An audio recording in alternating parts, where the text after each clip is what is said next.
That's right, folks. Unfortunately, Matt Vogel is still the voice of Kermit the Frog. But don't worry, because we've got plenty more interesting things to talk about than that. One of them being the fact that the Muppet Show is coming back after 45 years since the last episode aired. And just plenty more things to talk about, so let's stop worrying on the fact that Kermit sounds like a middle-aged man and get on with the show. Come on, let's go!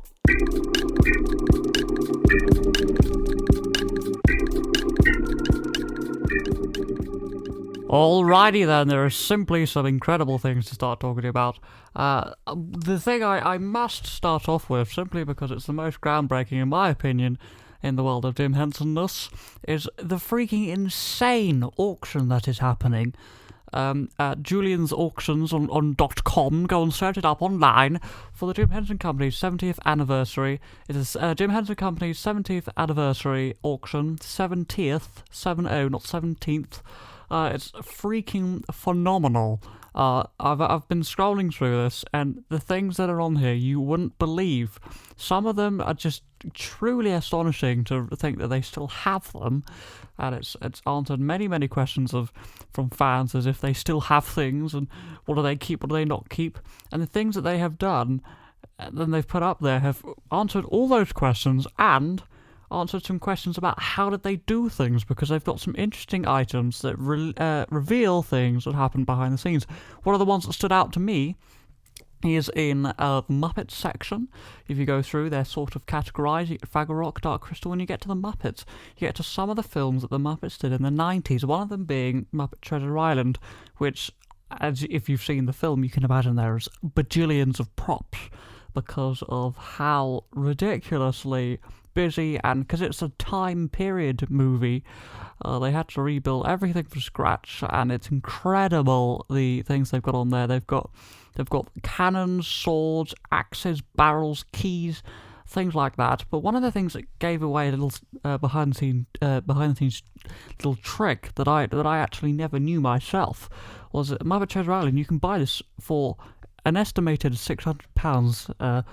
Muppet Treasure Island Camping in the Dark Eye Effect with Rodded Marshmallow and Sticks. This may sound completely bamboozling, but basically if you watch the film, you will know that there is a scene when they're all camping in the dark, and behind Gonzo, Kermit and Rizzo, a bunch of pigs' eyes light up in the dark. Now, I genuinely thought that they had rigged some sort of eye bulb thing inside of the puppet, which they've done before with Gonzo and Beaker in the past, and I thought they'd done that with all the pigs. That would have been a freaking lot of work, and I still believe that they did do it for some of them, but for some of them, clearly, they just had light-up eyes, and you can buy those for currently £250. That's 7 bids on that. Dead interesting, that is. And there's many other things you can buy from that film. You can buy... It's insane. From if you're very interested in that period of the Muppets, Muppet Christmas Carol, which is we all know is actually quite a bit better than Treasure Island. That film, you've got the chains and the boxes that the Marley Bros wore when they saw Scrooge for the first time. You've also got the busts that appear in Scrooge's young Scrooge's school, and they had the busts on the shelves, and Gonzo and Rizzo sat next to those busts, and they've got all of those up there, one of them being Shakespeare with his nose fallen off. It's phenomenal. If you watch the behind the scenes and the bloopers, they make jokes with those things, calling Frank Oz looking like Shakespeare and things. It's dead interesting. If you keep going down though, it's just, I haven't even got to the end of the list. There's so many items. So many. You can buy Miss Piggy's gloves. We can finally understand if she has hooves or not. It's insane. I'm going down as we speak. I'm scrolling as we speak. Not doom scrolling, just scrolling. It's dead interesting, this. It's so cool. Please check it out for yourself. Don't just take my word for it. We've got some original... I've got to the bottom of the list now. We've got some original Carol Spinney drawings of his own characters, which he famously loved doing in his free time. That's sick to see that. You got Bunsen Honeydew's motorcycle. I can't imagine many people will want that, to be honest, because I hated that era of Bunsen. He was a bit too outlandish. It would have fitted other characters better than Bunsen, but it was comical, and I understand. You can buy green eggs and ham from the Wobbliest World of Dr. Zeus, which was, of course, a Jim Henson show. This is insane, I tell you, it's freaking ridiculous. You can buy the brush from Muppets from Space, the one that Sweetum uses on all those penguins in the bathtub. That's absolutely brilliant. The things you can get, it's insane. You can get one of the Tiki Pig Island head statues from Treasure Island, the ones with the mouths that move. That's phenomenal. They've also really thrown us back with some retro things here. They've got the Christmas toy.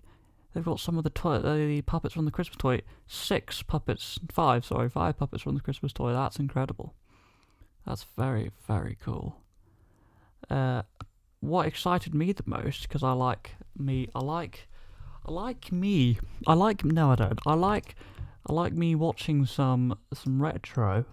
I like the niche things, and something that's most certainly niche is the characters that they are selling that starred in Jim Henson's Dog City, which was a fantastic little show. If you watched that, the cartoon one was good as well, but if you watch the short film that stars on Jim Henson's Hour, if you can find it on YouTube, it's dead good. Go and watch it. Dog City, they've got two characters there, one of them being Mac, who's most certainly the most known from the two of these characters. One of them hasn't even had a bid on it yet, but Mac has one bid for £1,000. I mean, I'd be paying a bit more than that if I had the money, which I don't. He's great. He was the bartender in the bar that you first meet our heroes and our villains from that short film. Go watch it. They've got some great clips of him there. Was he the bartender? No, he wasn't. He was just one of the people. Sorry, I've messed that up. Sorry. Yes, made by the Jim Henson Creature Shop. Absolutely phenomenal. That is amazing. They've also got some of Jim Henson's clothes, I think. Jim Henson's sunglasses. That's utterly ridiculous. Those are going to go a bit nuts, I reckon.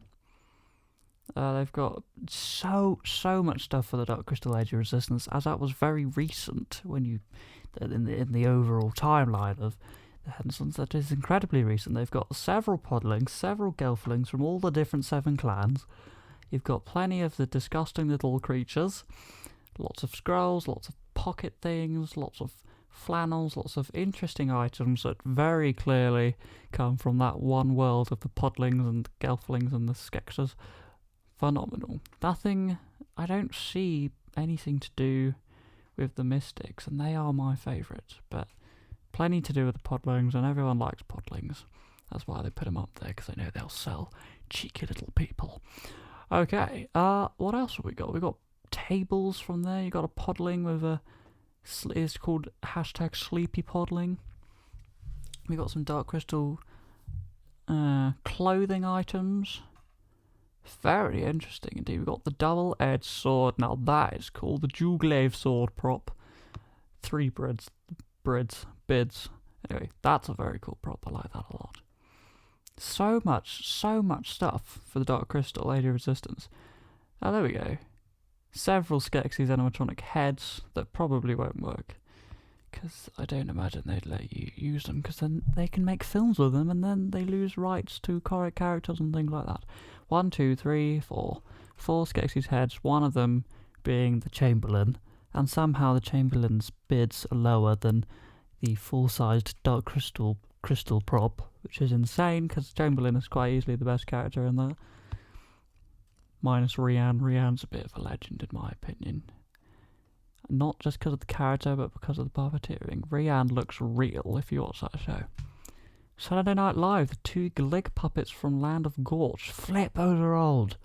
Those are going to be very old. That's pre-Muppet Show, that is. Oh, wowzers. Those should be in a museum if we're being dead honest, but flip me. Wow, they are very old. So those are 2 little bird-looking creatures. That's incredible. £1,000 currently, those are right, if you want to bid for them. And something that got me truly excited was Fraggle Rock, because Fraggle Rock has never failed to disappoint me The old one anyway, the new one's rubbish. Don't watch it, it's not worth it. They lost its original charm, if you ask me, and I'll do a whole video on why that is the case, if you're actually bothered. Fraggle Rock, you've got all the interesting characters. Now, if you don't already have it, buy the visual history guide of Fraggle Rock, and a lot of these props you see on here will have a backstory that you can read about, so then when you buy it, you will know what you're buying. Because there's several characters and props on here that are written about in that book, and there's so many Fraggles in here. There's so many Fraggles. 1, 2, 3, 4, 5, 6, 7, and they all seem to be retro. None of them being from the new series, if I'm correct in saying that. Yeah, they're all from the original series, which is utterly ridiculous. And they've been wired, free-wired, they're all freestanding. Most of them have legs. That's very cool. Oh wow, more Jim Hensons, more of Jim Henson's own clothes. That's freaking amazing, that is. It doesn't get old, kids, it doesn't get old. And obviously, I think we can all agree the main star of the show for this auction is Uncle Travelling Matt. They are selling a real-life Uncle Travelling Matt that really, again, should be in a museum. But oh my days, it's already on £12,500. And for some reason, there's another Fraggle that isn't Uncle Travelling Matt, it's just a background one. It's got £15,000, that's ridiculous. And some Emmett Otter Jug Band Christmas things, they will sell very quickly because there's a nice strong fan base behind them. Very interesting. The Jim Henson Company YouTube channel put up a video, and as they keep doing, and shorts and things to advertise this as well. That's the door. I just heard my door open. Who's that? Boy, stop leaving your shoes. I've just been told to stop leaving my shoes everywhere.